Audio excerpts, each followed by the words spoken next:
ہمارے ساتھ یہاں اس وقت ہمارے شہر کی ایک بہت بڑی شخصیت جو کہ نہ صرف ٹورانٹو میں بلکہ جہاں جہاں اردو بولی جاتی ہے وہاں پہ جانی پہچانی جاتی ہیں اور ہماری بڑی ہم ان سے سیکھتے ہیں اور کسی تعارف کی محتاج نہیں. میں محترمہ ذکیہ غزل صاحبہ سے درخواست کروں گا کہ تشریف لائیں وہ اور کچھ پھول شاید امیر کے لیے لے کر آئیں.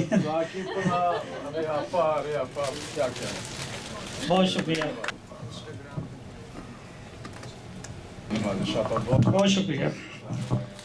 اور اب میں اپنے ساتھی فیصل کو دعوت دوں گا کہ وہ آئیں اور اس پروگرام کا باقاعدہ آغاز کریں.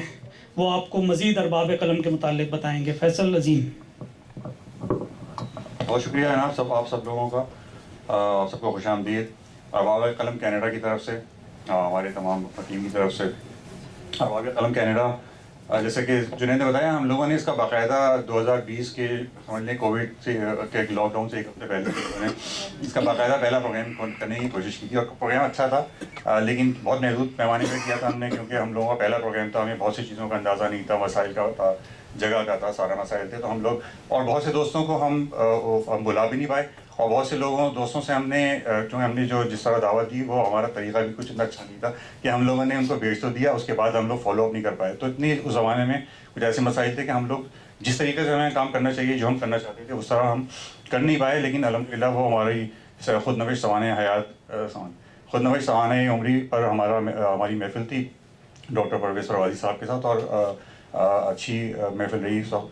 ارباب قلم پاکستان 1966 میں قائم ہوئی تھی. میرے والد نے اپنے دوستوں کے ساتھ مل کر قائم کی تھی. اس کی کئی شاخیں تھیں پاکستان کے کئی شہروں میں. اس کے ابھی میرے پاس مختلف شہروں سے شائع ہونے والے مجلے بھی موجود ہیں, مذاکرے, مشاعرے, جشن, کتابوں کے اجراء کے, ایسے بہت سارے کام اس زمانے میں ہوئے. جب میں خود اس میدان میں آیا تو میں بھی اس کا ایک چھوٹا سا کارکن بن گیا. ظاہر ہے چھوٹا کارکن جو تھا وہ چھوٹا ہی بنا رہا اس زمانے میں, جیسے کام کرتے ہیں چھوٹے. تو وہاں سے اس کے بعد ظاہر ہے کہ پھر وہ تھوڑی محدود ہوتی گئی, کچھ وہاں پہ کام بھی اس کے کم ہوتے چلے گئے.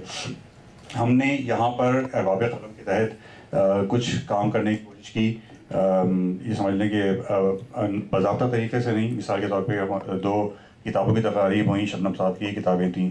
ایک ہم نے اردو انٹرنیشنل کے تعاون سے, اشفاق صاحب کے تعاون سے ایک محفل کی تھی. ایک ہم نے اظہار انٹرنیشنل ذکیہ غزل صاحبہ کے تعاون سے ایک محفل کی تھی. اس کے بعد پھر 2020 میں ہم نے باقاعدہ ہم چاروں نے مل کر, انور کاظمی صاحب ہیں, سکندر ابوالخیر ہیں, جنید, ہم چاروں نے مل کر اس کو باقاعدہ ارباب قلم کینیڈا کے تحت ایک شکل دینے کی کوشش کی. اور ہماری کوشش یہ تھی کہ ہم سنجیدہ پروگرام کرنا شروع کریں, جس کے تحت ہم لوگوں نے مکالموں کا سلسلہ شروع کیا. تو جیسا کہ جنید نے ذکر کیا کہ ہماری ایک محفل ہوئی, اس کے بعد پھر کووڈ کی وجہ سے سلسلہ رک گیا. پھر ہم لوگوں نے آن لائن پروگرام کیے کئی. اس میں ہم نے سرکاری صاحب کے ساتھ ادب تنقید پر ایک پروگرام کیا. ہم نے شکیلہ رفیق صاحبہ کے ساتھ افسانوں پر پروگرام کیا. ہم نے نظر صدیقی صاحبہ کے ساتھ جدید اردو نظم پر پروگرام کیا. لیکن وہ ایسا تھا کہ اس پہ ہم زیادہ اس میں اور کسی کو بلا نہیں پائے تھے اس ایک پروگرام میں. اسی طرح ڈاکٹر خالد سہیل صاحب کے ساتھ ہم لوگوں نے پروگرام کیے, اور اس طرح کی محفل شاہد حسن صاحبہ کے ساتھ ہم نے ہائیکو پہ پروگرام کیا. تو بلکہ اب آج ہماری جو محفل ہے جس کا عنوان ہے اردو نظم پر مکالمہ.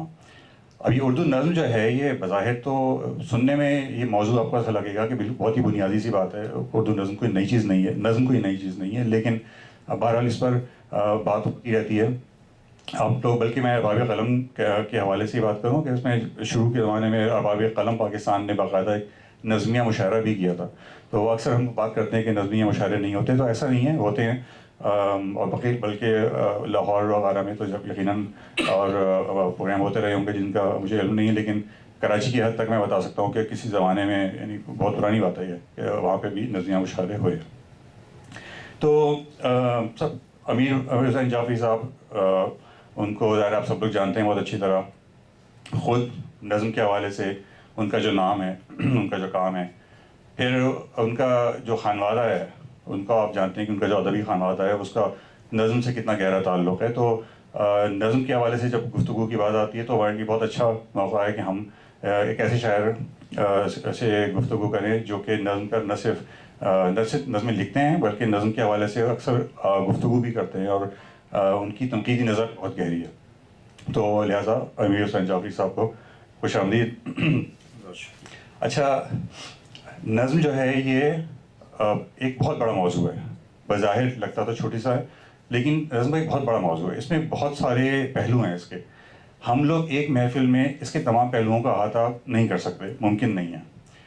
اگر ہم اچھی طرح سے بات کرنا چاہیں, اگر ہم سیراسل گفتگو کرنا چاہتے ہیں, ہم اس کو چاہتے ہیں کہ موضوع کو ایگزاسٹ کریں, تو ہم اس کے ہمارا ارادہ یہ ہے کہ آج کی محفل میں ہم اس کے چند پہلوؤں پر بات کریں گے. کوشش ہماری ہوگی کہ ہم خود کو ان چند پہلوؤں تک محدود رکھیں. پھر ہم اسی سلسلے کی مزید محفلیں بھی کریں گے اردو نظم پر ہی, اور ہماری کوشش ہوگی کہ بتدریج ہم اس کے جو مختلف ذیلی موضوعات کہہ لیجیے اس کے مختلف پہلو ہیں, ان پر ہم بات کرتے رہیں تاکہ ایک مکمل بات سب میں ملا کر ایک مکمل بات ہو سکے. مثال کے طور پہ ہم آج براہ راست نثری نظم پر بات کرنے کے بجائے ہم شروع میں جو اس کی کچھ بنیادی چیزیں ہیں نظم کی, ہم وہاں سے بات شروع کریں گے اور پھر آہستہ آہستہ بات آگے بڑھتی رہے گی. اور آپ لوگوں سے بھی یہ گزارش ہے, آپ لوگ اس میں مکالمے میں شامل ہوں, اور کوشش یہ رہے کہ ہم لوگ زیادہ سے زیادہ اس کی جو بنیادی باتیں بھی ہو رہی ہیں ہم اس حوالے سے بات کریں. ہماری سوچ میں رہتے کہ یہاں پر ہم کچھ اس کا تھوڑا سا خاکہ لکھ دیں گے, مگر میں ویسی زبانی بتا دیتا ہوں کہ ہماری جو کوشش ہوگی وہ یہ ہوگی کہ ہم نظم کا اردو نظم کے حوالے سے کچھ جو تعارفی باتیں ہوتی ہیں, جو ایسی باتیں جو ابھی تک ہمارے بہت سے دوست شاعر وہ خود بھی اکثر سوال کر رہے ہوتے ہیں کہ نظم کہاں پر ہے, اردو نظم شاعری میں اس کا وہ کہاں موجود ہے, اس کا کیا مقام ہے. پھر یہ کہ اس سے غزل کا تقابل ہوتا ہے اور ہوتا رہے گا بہت عرصے تک, کیونکہ اس کے بہت سارے پہلو ہیں. تو ہم ان پر بات کریں گے, ہم اس کی حیثیت پہ بات کریں گے, ہم اس کی حیاتوں پہ بات کریں گے, اور نظم کو ہم کیسے پڑھتے ہیں مثال کے طور پہ. یہ کچھ اس طرح کی باتیں آج کی محفل میں ہم کوشش کریں گے کہ ان چیزوں پر ہم تفصیل سے بات کریں.